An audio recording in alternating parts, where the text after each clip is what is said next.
October of 2022, my mom and I took a road trip for 4 days and 4 nights to the Valley of the Fire. We stayed at the Westin in Henderson along Lake Las Vegas. We were expecting to have a nice stay at this hotel, but we didn't. I planned out every detail of this trip, including what to wear, where to go, and what to do, and every hour was planned. And I knew that if anyone could appreciate my strict schedule and timeline, it would be my mom. I'm Jenna Bosiger, and you're watching my Cryptid Cryptids YouTube channel.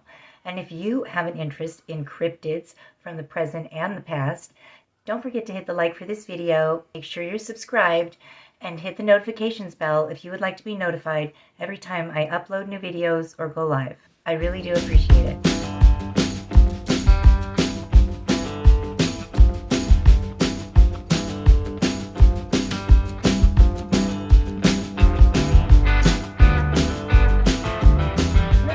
Important things to remember when you're planning a trip is to keep in mind who you are going to be traveling with, because you need to specialize the plans just for that person. Plan all the destinations that you want to go to and the details, like the music you're going to listen to. Have you ever played a song for somebody and you know that they are not liking the song, and it actually can affect the way the song sounds to me when they aren't liking it, and that bothers me, and I really don't like being told to play something else. So it's good to resolve all these issues ahead of time. And I have a history with the Beatles.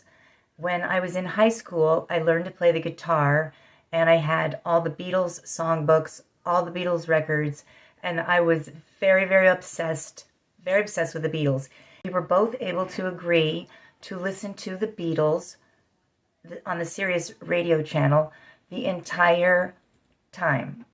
So it's important to know who you're working with when you're going traveling on a road trip. And the good news is we made it to all the destinations and did everything on the to-do list. And this can prevent indecision and prevent disagreements from even coming up. I even got the map destinations from each destination point that we would be going in sequential order. There was no way that we were going to be able to argue about where to go and when to go, because, we had the timeline to follow. My main destination was going to Atlatl Rock, and we did that, and the whole Valley of Fire, including Atlatl Rock and the Petroglyphs Canyon Trail, which we also did, they all exceeded my expectations, and I had very high expectations.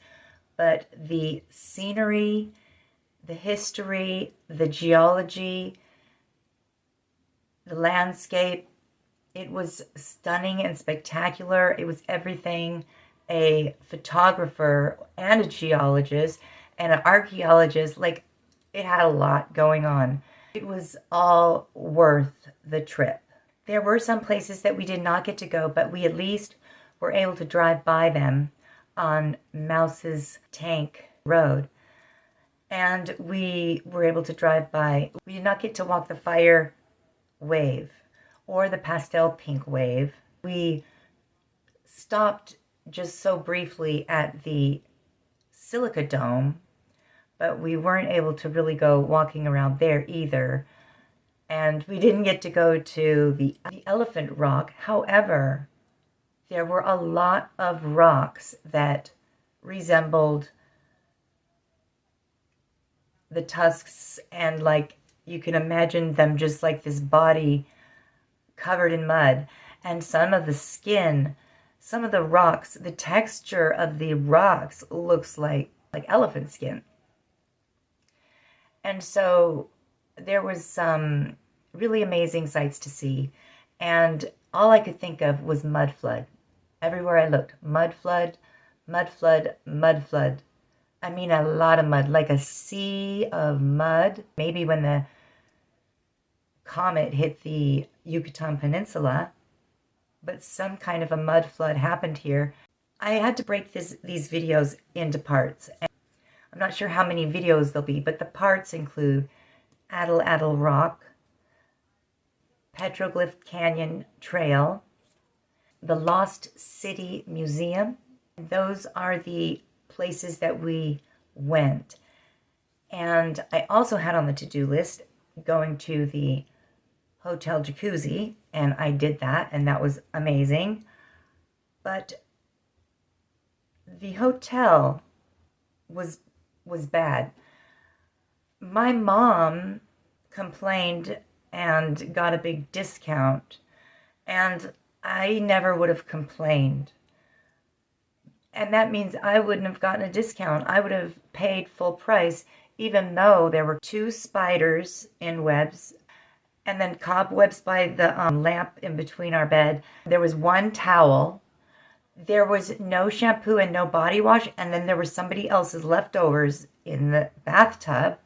Oh, and the worst thing of all for my mom was that there was no coffee in the room.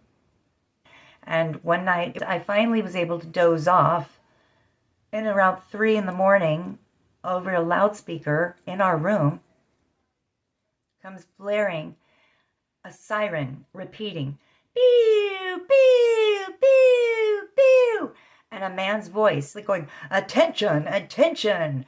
There's a fire in the building. Please leave immediately and don't use the elevators. Attention, attention," over and over and over and over at full blast. And I woke up screaming because I'm totally triggered now. I just had to be evacuated from the fire. So I'm thinking the whole building's, I'm thinking about 9/11, like my mind is going crazy. And we open the door and everybody's going down the staircase from their rooms, all tired. And then we get to the lobby and it was a false alarm. So that was good, the good news. And it was very expensive. It was interesting. She did the complaining without yelling or being mad at all. However, if I have a complaint, it's going to be bad and I'm going to be mad. I don't complain unless I'm really mad. And I got mad when I went to lay my head down to go to sleep. I realized that the pillows were made of down with goose feathers. Now, being a vegan, I have seen the videos. They're imprinted in my mind and in my head. I've seen the pictures and I know the facts about what goes on in those places and how they get the feathers and the life and death in captivity and the fogwa and all of it. And it is not acceptable. It's not okay. And how dare they? They need to change their slogan, their logo, and let everybody know that they are not cruelty-free, that they are pro-animal cruelty, that they don't like vegans, that vegans are not welcome, and that they basically are pro-animal abuse. But I'm letting everybody know that the Weston don't waste your money. That's all. As for Valley of the Fire, it was so beyond, like I said, my highest expectations of what I thought it was going to be. The landscapes are stunning. The colors and the textures and the layers and the shapes that obviously were formed because at some point or another there was some liquefaction going on. And it's just a sea of mud, a mud flood. And not all the rocks, but some of the rocks do resemble creatures. What's he's sick, Mommy? Oh, baby, I wish I could give you something. My baby, are you okay? Oh, he's so cute.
Don't forget to hit the like for this video, make sure you're subscribed, and hit the notifications bell if you would like to be notified the next time I upload new videos or go live. Bye!